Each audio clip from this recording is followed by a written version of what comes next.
Breaking news చూస్తున్నాం. దుమారంగా మారిన తన వ్యాఖ్యలపై మంత్రి కొండా సురేఖ మరోసారి స్పందించారు. కేటీఆర్ తనని కించపరిచేలా మాట్లాడారని, వేదనకు గురై అనుకోని సందర్భంలో ఓ కుటుంబం గురించి మాట్లాడానన్నారు. ఆ కుటుంబాన్ని తన వ్యాఖ్యలు నొప్పించాయని తెలిసి బాధపడినట్టు చెప్పారు. తాను పడ్డ బాధ వాళ్లు పడకూడదనే వ్యాఖ్యలు వెనక్కి తీసుకుంటున్నట్లు ట్విట్టర్లో పోస్ట్ చేశారని స్పష్టం చేశారు. అయితే కేటీఆర్ విషయంలో మాత్రం వెనక్కి తగ్గేదే లేదని, తప్పనిసరిగా క్షమాపణ చెప్పాల్సిందేనని తెలిపారు.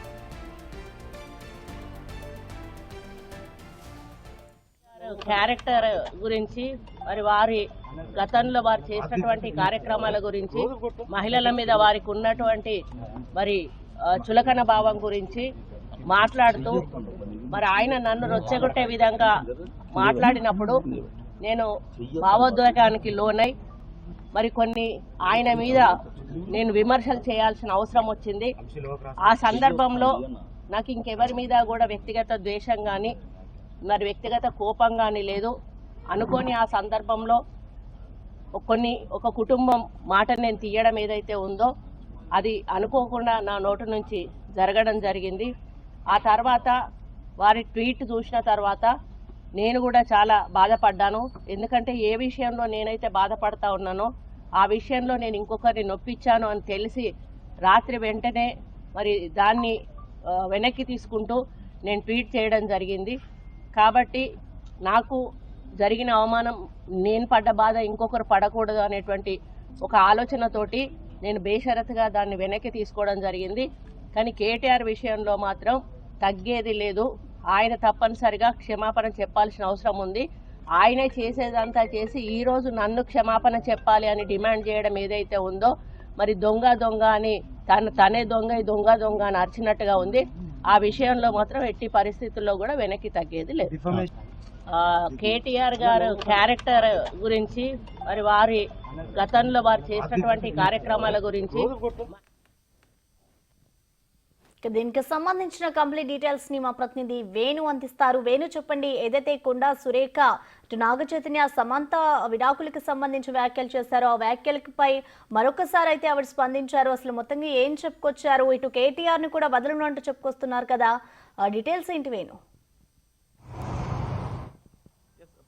మొత్తంగా ప్రస్తుతం రాష్ట్ర రాజకీయాల్లో దుమారం లేపుతున్నటువంటి కొండా సురేఖ వ్యాఖ్యలకు తాను కట్టుబడే ఉంటానంటూ మరొకసారి ఆమె ఉద్ఘాటిస్తున్నాయి. ఇక నిన్న చేసినటువంటి వ్యాఖ్యలు, అందులో కుటుంబానికి సంబంధించినటువంటి వ్యక్తిగత విషయాలను కూడా తాను ఆ యొక్క ఆవేదనతోని చేసే వ్యాఖ్యల సమయం లోపల ఆ కుటుంబం విషయం చెప్పాల్సి వచ్చింది, దానికి బాధపడ్డానంటూ ఆమె పశ్చాత్తాపడుతూనే అందుకు ఆ కుటుంబానికి సంబంధించినటువంటి అటు అక్కినేని నాగార్జున అవ్వచ్చు, వాళ్ళ కుటుంబ సభ్యులు సమంత కూడా చేసినటువంటి ఆ ట్వీట్లన్నీ చూశాక అసలు వాళ్ళు ఎంత మనోవేదన పడ్డారో నేను తెలుసుకున్నాను. అందుకే నేను రాత్రి బేషరతుగా క్షమాపణ చెప్తూనే వాళ్ళకి పోస్ట్ కూడా చేయడం జరిగింది. దానికి సంబంధించి అది నా తప్పే అంటూ ఒప్పుకుంటూనే మరోవైపు కేటీఆర్ చేసినటువంటి వ్యాఖ్యలు గతంలోనూ ప్రస్తుతం కొద్ది రోజుల నుంచి అటు బీఆర్ఎస్లో కేటీఆర్ చేస్తున్న వ్యాఖ్యలపై తప్పనిసరిగా తాను క్షమాపణ చెప్పాల్సిందే, దానిపై వెనక్కి తగ్గేది లేదంటూ కూడా ఆమె కొంత సీరియస్ అయిన పరిస్థితి కనిపిస్తోంది. ఇక తాను తనపై చేసిన వ్యాఖ్యలకు ఎంతో మదన పడ్డాననేటువంటి విషయం చెప్తూనే తాను ఇచ్చినటువంటి లీగల్ నోటీసులపై కూడా తాను లీగల్గానే ముందుకెళ్తాను, దానిపై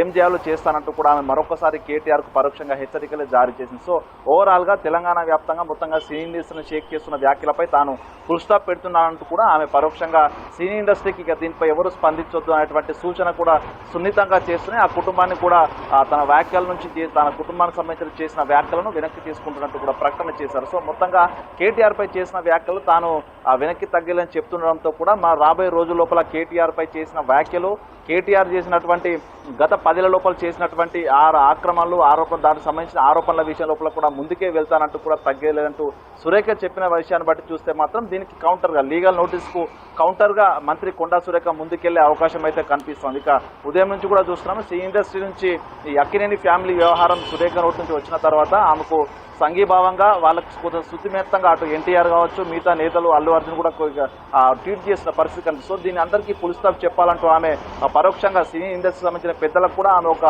సూచన కూడా చేసిన పరిస్థితి కనిపిస్తుంది. సో మొత్తంగా కేటీఆర్ లీగల్ నోటీసులు అందిన తర్వాత కూడా తాను దానిపై ఏం చేయాలనే దానిపై కూడా ముందుకెళ్తానంటూ కూడా ఆమె చెప్పిన పరిస్థితి చూస్తే మాత్రం ఈ యొక్క వార్ అటు బీఆర్ఎస్ కు కాంగ్రెస్ కు మధ్య జరుగుతున్నటువంటి వార్ మాత్రం మరింత పీక్ స్టేజ్ కి పోయే అవకాశం అయితే కనిపిస్తుంది. సో మొత్తంగా చూడాలి దీనిపై బీఆర్ఎస్ శ్రేణులు నిన్న కూడా బీఆర్ఎస్ సంబంధించిన మాజీ ప్రజాప్రతినిధులు మీడియా సమావేశం పెట్టి మరొకసారి కొండా సురేఖపై అనుచిత వ్యాఖ్యలు చేస్తూ దానిపై కూడా ఆమె లీగల్ గానే ముందుకు వెళ్తాను. ఎందుకంటే కేటీఆర్ తాను అక్రమాలు చేశారు, దానికి సంబంధించిన ఆరోపణలు చేశాను, దానిపైనే ఆయన లీగల్ నోటీసులు ఇచ్చి క్షమాపణ చెప్పమంటున్నాడు. తాను దొంగతనం చేశాడు, దొంగే దొంగ అంటూ మళ్ళీ తిరిగి తననే క్షమాపణ చెప్పాలంటూ కూడా కౌంటర్ అటాక్ చేసే ప్రయత్నం చేస్తున్నారు. దీన్ని ఎంత మాత్రం సహించినట్టు చెప్తుంది. మరోవైపు బీఆర్ఎస్ శ్రేణులు నిన్న కొండా సురేఖపై చేసిన వ్యక్తిగత విమర్శలపై, తన వ్యక్తిగత జీవితంపై చేసిన వ్యాఖ్యలపై కూడా ఆమె లీగల్ గానే ముందుకెళ్లే అవకాశం అయితే కనిపిస్తుంది. సో ఇప్పట్లో అటు బీఆర్ఎస్ కాంగ్రెస్ అంటే కొండా సురేఖ వర్సెస్ కేటీఆర్ మధ్య ఈ వారైతే ఇప్పట్లో సమస్యపోయే విషయం అయితే కనిపించట్లేదు Prasanna. Right Venu, thank you.